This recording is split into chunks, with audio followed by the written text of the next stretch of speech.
আর গাফিলতি করলে চলবে না জানো, বেশ অনেক দিন ভিডিও দিই না।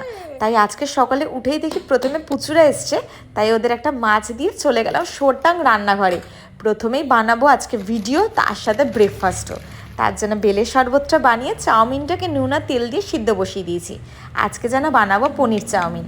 এর আগে না আমি পনির চাউমিন বানিয়েছি না আমি খেয়েছি, প্রথমবারই বানাবো। তাই চাউমিনটাকে সিদ্ধ করে পনিরটাকে হালকা করে ভেজে তুলে নিয়েছি।